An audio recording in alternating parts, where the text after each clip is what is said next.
untuk melindungi konsumen Indonesia.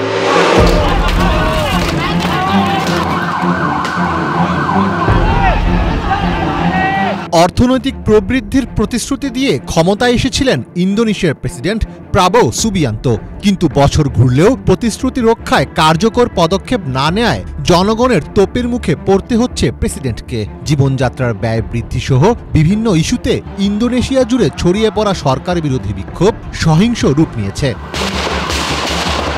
গত ২৯ August থেকে দেশটির বিভিন্ন অঞ্চলে বিক্ষোভকারীদের সঙ্গে আইন শৃঙ্খলা বাহিনীর ব্যাপক সংঘর্ষ শুরু হয়। এদিন সুলওয়েসি প্রদেশের মাকাস্সার শহরে সবচেয়ে ভয়াবহ সহিংসতা ঘটে। এ সময় বিক্ষোভকারীরা প্রাদেশিক পার্লামেন্ট ভবনে হামলা চালিয়ে আগুন ধরিয়ে দেয়। এতে অন্তত ৩ জনের মৃত্যু হয়েছে এবং আহত হয়েছেন ৫ জন।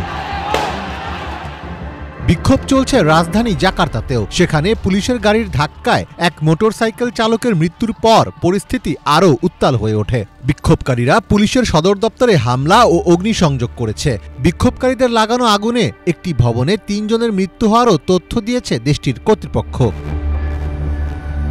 চলমান সহিংসতা আরও ভয়ঙ্কর রূপ নেয় ৩১ আগস্ট। এদিন ইন্দোনেশিয়ার অর্থমন্ত্রী শ্রী মুলিয়ানি ইন্দ্রবতীর বাসভবনে রাতভর লুটপাট চালানো হয়। রাজধানী জাকার্তার পার্শ্ববর্তী দক্ষিণ তাঙ্গেরাং শহরে শ্রী মুলিয়ানির বাড়িতে ২ দফায় লুটপাট চালানো হয়েছে। শুধু মুলিয়ানি নয়, সম্প্রতি আরও বেশ কয়েকজন আইন প্রণেতার বাড়িতে হামলা ও লুটপাট হয়েছে। গত অক্টোবরে ক্ষমতা গ্রহণের পর এটি প্রেসিডেন্ট প্রাবোর জন্য সবচেয়ে বড় পরীক্ষা বলে মনে করা হচ্ছে। চলমান সহিংস বিক্ষোভের কারণে প্রেসিডেন্ট তার নির্ধারিত চীন সফর বাতিল করেছেন বলে জানিয়েছে স্থানীয় সংবাদ মাধ্যম। পরিস্থিতি নিয়ন্ত্রণে এক ভিডিও বার্তায় প্রেসিডেন্ট প্রাবো সুবিয়ান্তো দেশবাসীকে শান্ত থাকতে এবং তার নেতৃত্বের ওপর আস্থা রাখতে আহ্বান জানিয়েছেন। তবে প্রেসিডেন্টের এই ভাষণের পরও বিক্ষোভ অব্যাহত রয়েছে। বিক্ষোভকারীদের অভিযোগ, হাউস অব রিপ্রেজেন্টেটিভসে যত প্রতিনিধি রয়েছে তারা কেউই জনগণের কথা শোনেন না। আমি সরকারকে আমার সমস্ত কর পরিশোধ করি।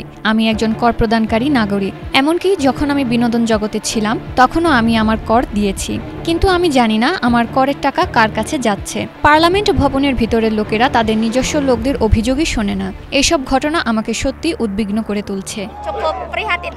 মূলত এমপিদের বিপুল ভাতা প্রদানের জেরে ক্ষুব্ধ হচ্ছেন দেশটির সাধারণ মানুষ। বেতনের বাইরে বাড়ি ভাড়ার জন্য পার্লামেন্ট সদস্যরা পাচ্ছেন বাড়তি $৩,০০০ বেশি, যেখানে ইন্দোনেশিয়ার গড় আয় মাত্র $১৮৮।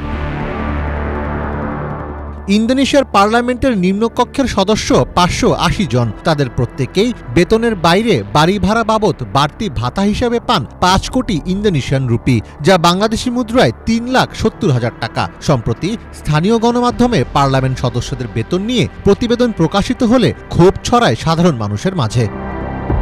এছাড়া দেশটির রাজনীতিবিদ ও প্রশাসনের বিরুদ্ধে রয়েছে লাগামহীন দুর্নীতির অভিযোগ। তার ওপর এই বিপুল ভাতা জন্ম দিয়েছে ক্ষোভের। আর তাই মূল্যস্ফীতি ও অতিরিক্ত ট্যাক্সের চাপে দিশেহারা হয়ে বিভিন্ন সংগঠনের ডাকে সাড়া দিয়ে বিক্ষোভে নেমেছেন সাধারণ মানুষ।